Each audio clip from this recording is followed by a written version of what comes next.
pasa así de repente, verdad? 1:43 minutos, quedannos 17 programa e escoitamos de fondo Orfeón Terranosa, unha peza de motetes Marcial de la Dalid, a última grabación deste Orfeón, gran representante, grandísimo representante da vida cultural de Santiago.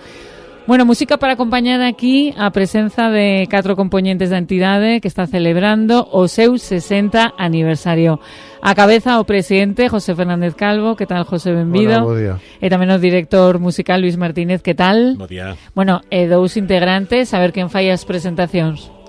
Temos con nos a Loli Pampín, que é unha das integrantes máis antigas do coro, e temos a Owen, que é un dos integrantes que chegaron neste último ano. Owen, que tal? Como estamos? Un placer estar, gracias por tenerme.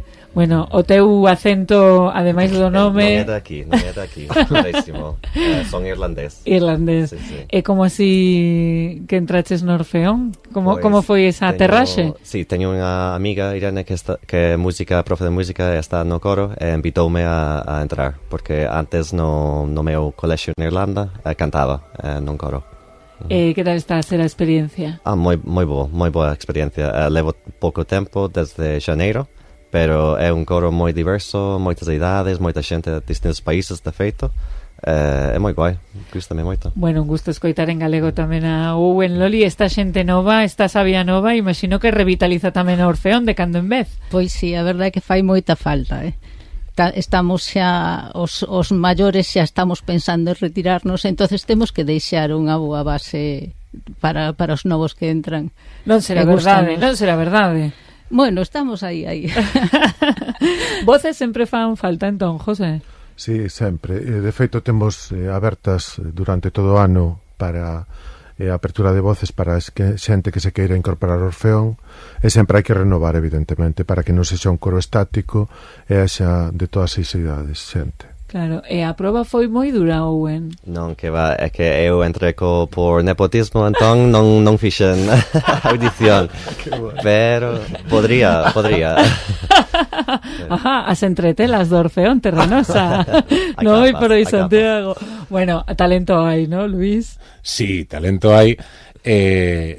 Tampouco hai que ser moi exixente. Eu sempre digo que calquera que queira vir cantar o Orfeón ou outra institución deste perfil, o que ten que ter é ilusión por facelo, uns coñecementos que lle permitan guiarse pola partitura, algo de experiencia e tal, pero tampouco hai que ser un supermúsico profesional ou unha supermúsica profesional para entrar no coro. Bueno, esa peciña que estábamos a escoitar dá un pouco de respeto, Bueno, esa peciña é unha beberum dos motetes de Marcial de la Dalid que sacamos da Biblioteca da Real Academia Galega e que por fortuna puidemos editar, facer unha edición moderna que ademais se presentará en papel próximamente e que nos levou tamén a facer este disco e que levamos un par de anos traballando nese repertorio, a máis doutros repertorios, e que se conmemora ademais este ano 2026 o 200 aniversario do nacemento de Marcial de la Dalid, que é un músico absolutamente trascendental na historia da música galega.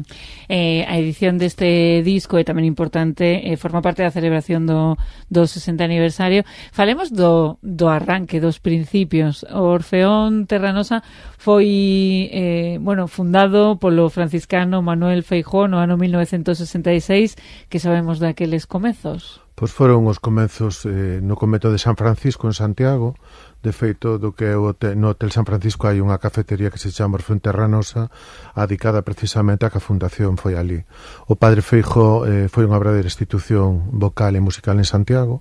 Entrou cantidad de xente nova, xente que viña a universidades, estranxeiros, etcétera. O padre Feijóo desplazou o Orfeón por toda España, incluso por Europa. Estivo hasta o ano 84. No 84 asume a dirección do Orfeón o mestre Miro Moreira, que eu considero que a persoa que conseguiu o despertar sinfónico do Orfeón. Estuvo con nos hasta o ano 2020, sustituiu un Mateo Iglesias e ahora mismo con Luis Martínez, que é o actual director, tamén alumno do mestre Miro Moreira. En que momento está Orfeón?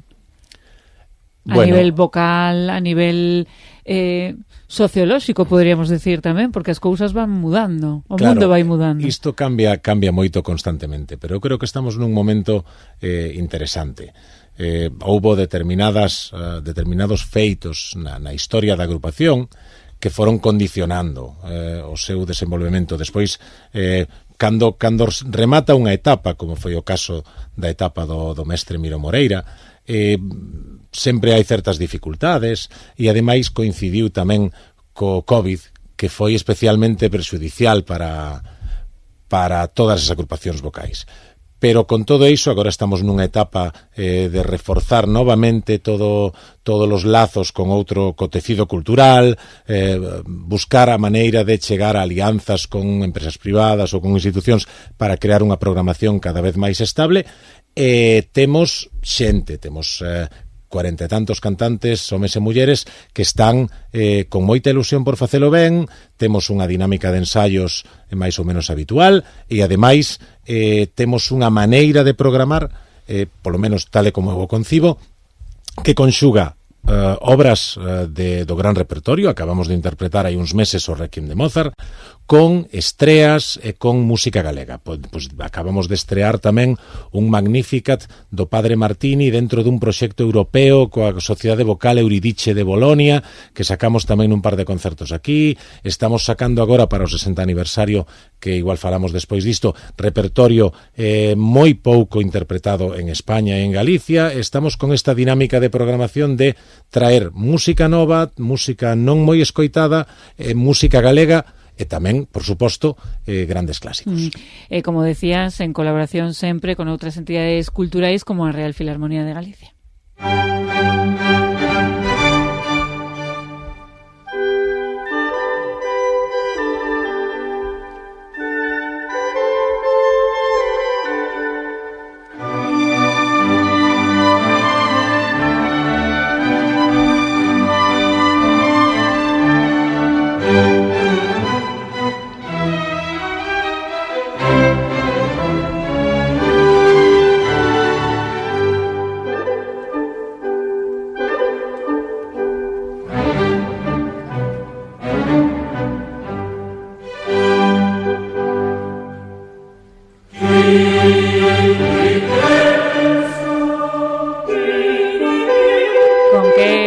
Hai xa uns anos coa Real Filarmonía de Galicia e Antoni Rosmar va na dirección. Como lembras estas colaboracións coa Sinfónica, coa Real Filarmonía, José? Pois moi importantes.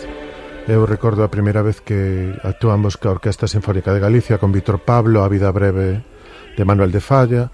Isto que sona, se non estou equivocado, creo que é a Misa a un Deus, non? Luís, creo que a misa dirixida por Antonio Rosmarvá, e sempre temos unha colaboración moi fluida ca Real Filarmonía. De feito, invitáronos fai este ano o 30 aniversario, creo, da Real Filarmonía. Interpretamos o Aleluya do Mesías de Händel como sorpresa. Impresionante, Olivia, e co orquestra. Sí, es outro mundo. É outro mundo, é fantástico. Eu acórdome cando, ao principio de todo, cando fóramos a cantar ca orquesta da ópera de Oviedo, do Campo Amor, estaba Alfredo Kraus, o gran Alfredo Kraus, e Ana María González. Eso foi un luxo, era codearse ca xente profesional sendo nos amateurs. Eso foi, un luxo increíble. Que che dá a música? Que che dá cantar? Unha satisfacción tremenda. Sales do traballo agobiada, chegas a casa, as cousas que tens que facer, despois sales a cantar, ainda que solo sea un ensayo normal, e volves renovada. O sea, é tremendo.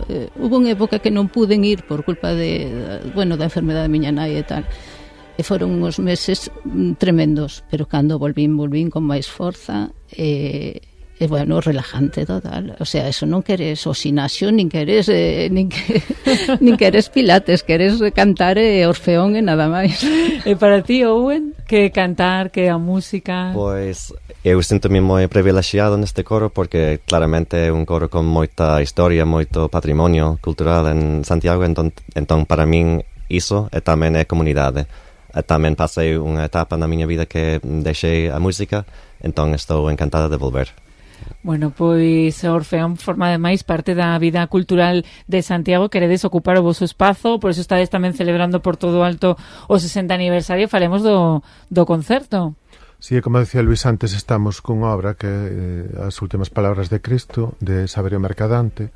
Interpretámoslo no Auditorio de Rianxo fai unha semana exactamente, e agora temos unha xira de concertos en Galicia. Serán o 24 de maio no Mosteiro de Pollo, en Pontevedra, o día seguinte, dixen mal, o 23 de maio, o 24 na Igrexa dos Escolapes en Monforte de Lemos, e o día 31 de maio, domingo, ás 21 horas, aquí no Convento de San Francisco en Santiago. Será o Orfeón acompañado por unha orquesta que creamos dentro da sede do Orfeón, que é a Orquesta de Cámara Terranosa. Que tal a estrea? Como foi? Ben, a verdade é que o Auditorio de Rianxo é un auditorio estupendo, tratáronos de maravilla, e fixémolo en versión con piano, e agardamos que lle guste moito a xente, porque este repertorio conxuga a tradición operística do século XIX italiano coa religiosidade que tiña a sociedade desta época e a maneira especial de entender esa religiosidade.